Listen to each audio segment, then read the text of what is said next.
وجعل لكم من جلود الأنعام بيوتا تستخفونها يوم ظعنكم ويوم إقامتكم ومن أصوافها وأوبارها وأشعارها أثاثا ومتاعا إلى حين والله جعل لكم مما خلق ظلالا وجعل لكم من الجبال أكنانا وجعل لكم سرابين تقيكم الحر وسرابين تقيكم بأسكم كذلك يتم نعمته عليكم لعلكم تسلمون فإن تولوا فإنما عليك البلاغ المبين يعرفون نعمة الله ثم ينكرونها وأكثرهم الكافرون صدق الله العظيم وصدق رسوله النبي الكريم. Allah Azza wa Jalla in verse 79 mentions أَلَمْ يَرَوْا إِلَى الطَّيْرِ مُسَخَّرَاتٍ فِي جَوِّ السَّمَاءِ. Have they not seen the birds subjugated in mid-air? مَا يُمْسِكُهُنَّ إِلَّا اللَّهِ. Only Allah suspends them in the air. Subhanallah. Allah Ta'ala reminding us of His ni'mats, His favors. So many ni'mats. Allah Ta'ala talks about human beings as well in the Qur'an Kareem, how Allah Ta'ala has created the human being, a different stage in which the human being comes into function, comes into a form. A drop of semen, then a clot of blood, then flesh, then forms into a human being. Allah Ta'ala talks about in the Qur'an Kareem, Allahu alladhi khalaqakum min nutfatin thumma min alaqa thumma min mudgha mukhallaqa wa ghayra mukhallaqa. And Allah also mentions that even after the whole body is shaped up in the mother's womb, even then it could be that the child will be born, it could be that the child will not be born. Some children die at birth, some children don't die at birth. So that's why he says sometimes that child will be fully formed, or sometimes children are born not fully formed. Allah Akbar. So Allah that talks about these ni'mats. Allah Akbar. And there are so many children born, mashallah, healthy, sahih salim, even, mashallah, their thinking, the brain capacity, there's no disability, no defect. But there are certain children that are born with defects, with disabilities, either disability of the limb, either disability of the brain. And then, if that is the case, again, that is a test from Almighty Allah subhanahu wa ta'ala.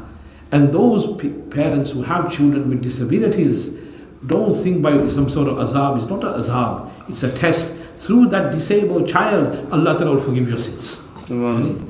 Every second, the taklif that you go through, the hardship that you go through in raising that child, subhanallah, our sins are forgiven by Allah subhanahu wa ta'ala. Our status is elevated by Allah subhanahu wa ta'ala. And even in that situation, subhanallah, though they may be mentally disabled or have sort of difficulty, but even then if we give them the right environment, then that human being, though through the brain, difficult for him to understand a lot of things, but that individual, that human being, that Muslim will also be able to recognize Almighty Allah subhanahu wa ta'ala, will have the shawq of the deen of Allah, of salah. I know one family, like their child was born disabled from birth, mentally disabled. Yet they make sure they gave him a good upbringing of ibadat, namaz, everything. Subhanallah.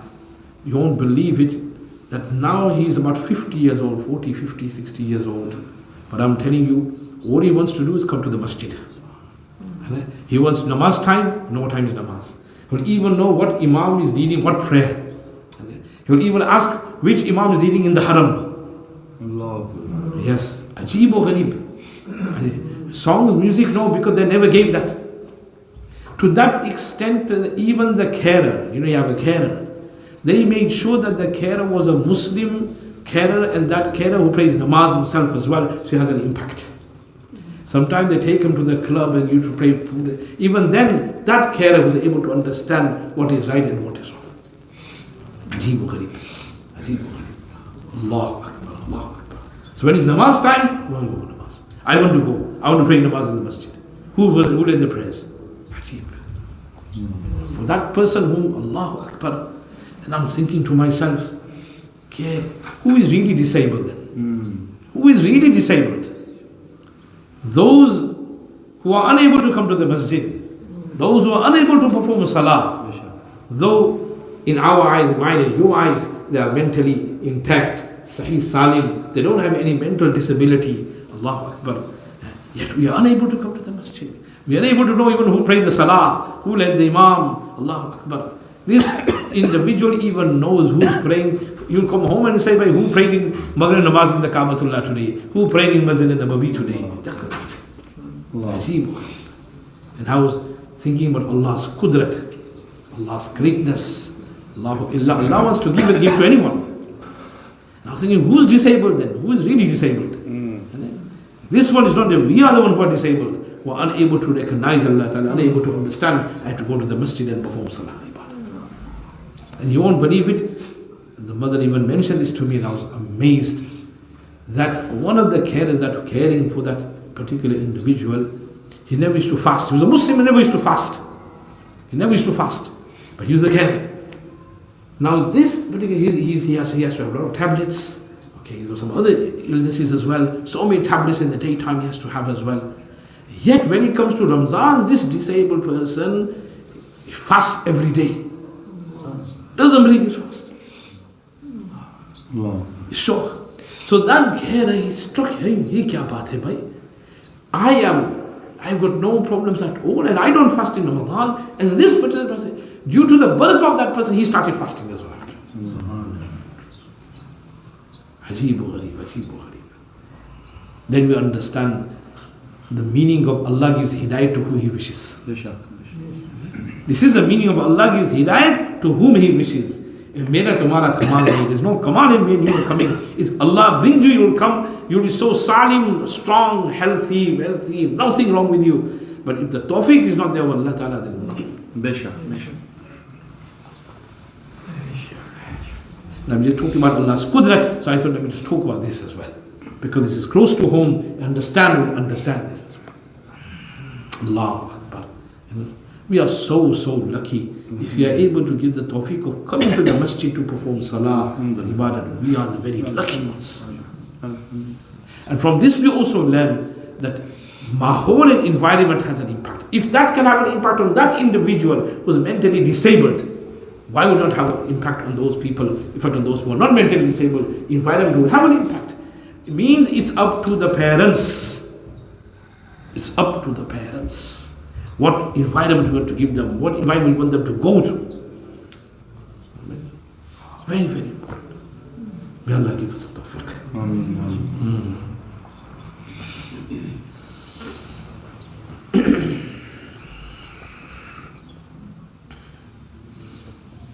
Abzair, this child now, and his goal now, 50, 55, he's a means of Jannat for their parents. Definitely. The difficulty that they went through, but yet still, nay.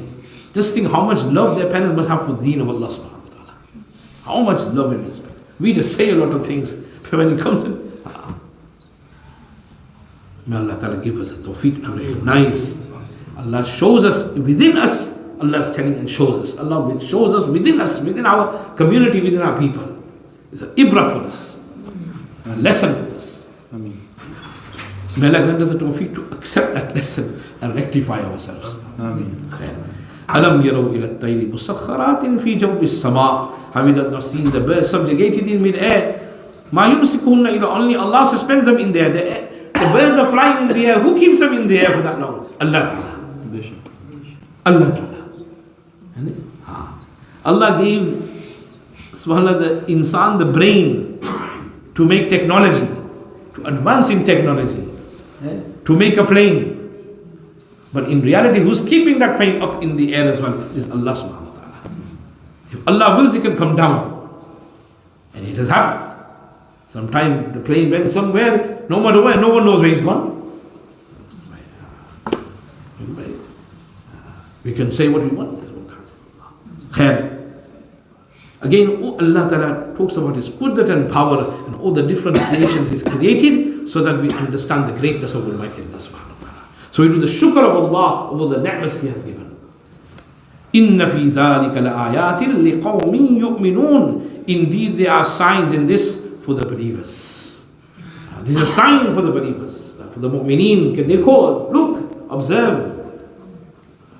Look at the bird and don't think it's just a bird. How Allah Ta'ala has created that bird. Anybody? Allah Akbar. How Allah? That's just one animal.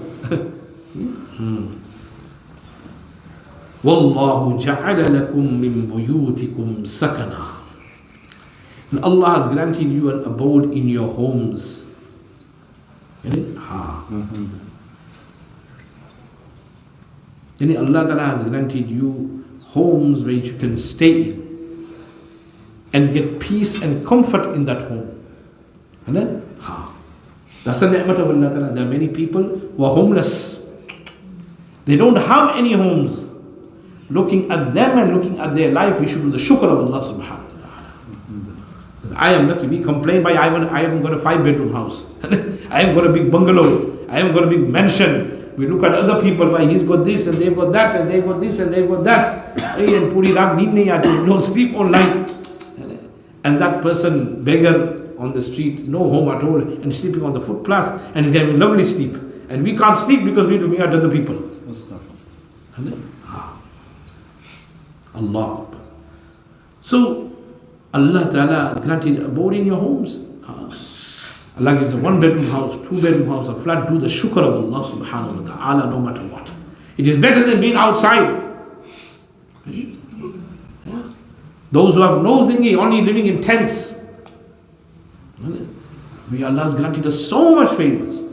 If Allah Ta'ala was to test us, me and you will fail. That's why you should make dua, Allah, hamara imtihan mat le. Don't take our imtihan and test. We are so weak. And those who are going through them tests is because they can bear it. That's why Allah makes them go through those tests. Allah. So Allah has granted you an abode in your homes. Subhanallah. Subhanallah. Allah Ta'ala creates home in another verse. Allahumma ladhi ja'al buyutikum sakana. Allah Ta'ala has created the homes for sukoon. To live, but also sukoon. Rahat, aram. One is a house and one is a home. And house is the bricks, made of the bricks. The window, the lounge, the sitting, the washroom, all that. That is a house. But you can only get sukoon and peace when it makes a home. The people inside who are living in the house, they respect one another. They are loyal to one another. They are compassionate towards one another. They are understanding towards one another. Subhanallah. They are ready to help each other and support each other. That is what makes a home. That is what makes a home. Remember, the lavish bricks and the 5-bedroom house and the 6-bedroom house is not going to bring sukoon in the house. That does not bring sukoon. It's the people that live in the house that bring sukoon. You can have a big palace, but there's no loyalty, arguments, dispute. Then that house is just a house, is not a home. Sukoon can only be with the people, individual living in the house and how they are living with understanding and overlooking each other's faults as well at the same time, and at the same time encouraging each other to do good as well, encouraging each other to get close to Allah, and also bearing in mind the rights and the hukuk of insan and human beings as well, rights of the children, rights of the family members, rights of the neighbors, rights of the community, rights of the far neighbors, rights of the far distant relatives and family members. That is what brings home. And then there will be, you see, happiness and joy. That home which is always welcoming mehman and guests.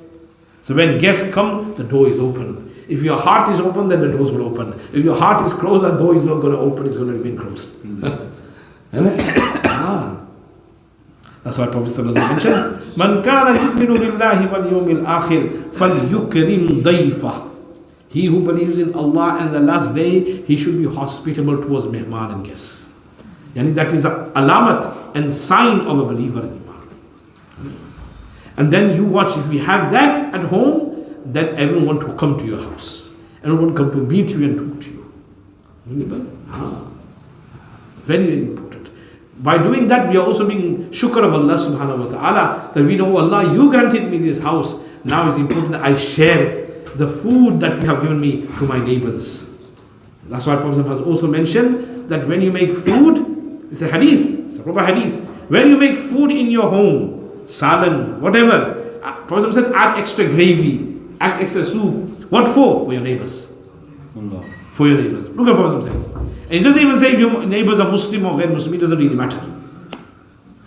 Add extra gravy, add extra soup, a bit more for your neighbors. Why? That brings bhaichari, that brings muhabbat, that brings unity. That will bring, even if it's non-Muslim, that will bring them close to us. By this is the akhlaq and the character of a Muslim. Is it their household? Allahu Akbar. Nowadays it's all different. Neighbors from hell. Neighbors from hell. Allahu Akbar. You've taken this part of me, you've taken this part of me, he's coming, life is, if you have good neighbors, and sometimes you may even make mistakes as neighbors, overlook it. Oh, you did this, you did that, choro bhai. Oh, it doesn't matter. It doesn't really matter. But that we have to create temperament within our homes as well, with our family members as well. Otherwise it's very difficult. Very, very difficult. Or the children are playing the neighbors, and then they're playing, the ball came into your garden. Oh, you get on the garden. But that's it, all hell broke loose. Every time I get the ball, what's wrong with you? If it's a cricket ball, you got a bigger problem. If you smash the window, then that's it. But then at the end of the day, we have to also guide our children as well by playing in such a manner that you don't cause harm to the neighbor's house. We have to explain to them. We don't explain, I play. And then they're causing problems. Oh, why is he shouting for? Why? Explain to your children as well at the same time. Because it's not a park, and you only got this much space, and you're going to play cricket. What's going to happen? I'm talking about sukoon here. How to bring sukoon to people and neighbors. So bear that in mind as well. So, but treat our neighbors kindly as well. Bring food to them. There's nothing wrong in that. Nothing wrong. Is everything okay? You got mehman here today. Do you need extra help? Do you need any gas? Subhanallah. Just by saying this, you need any help, that will go a long way. That will go a long way. Hamara problem is much bas. Anyway, maybe go up. What's happened? You woke up on the wrong side of the bed in the morning. It's all about sukoon. Allah has given sukoon in the house. Allah has given us the house. Don't be arrogant. Be grateful to Allah Ta'ala. Oh Allah, you granted me this house. Now Allah, my form of shukr will be, I'll be good to everyone in the house. I'll be good to people around the house. I'll be good to the people in my neighbors. That is. This is what Islam is a beautiful religion and deen. It promotes peace. But it's up to us to understand it. So I'll just conclude on this. Allah mentioned, Allah has granted you an abode in your homes. And وَجَعَلَ لَكُم مِّن جُلُودِ الْأَنْعَامِ بُيُوتًا, and made homes for you from the hides of animals. Allahu Akbar. تَسْتَخِفُونَهَا يَوْمَ ظَعْنِكُمْ وَيَوْمَ إِقَامَتِكُمْ, which you find light when you travel and when pitch camp. Allahu Akbar. There is furniture, أَصْوَافِهَا وَبَارِهَا, and other things derived from their wool. وَشْعَارِهَا أَثَاثٌ وَمَتَاعٌ إِلَىٰ حِينٍ, their fur and their hair, which profit you for a period. Allah talks about animals and how they benefit human beings as well. Their fur, their skin, it benefits human beings. So Allah has created everything, and there's a good purpose behind it.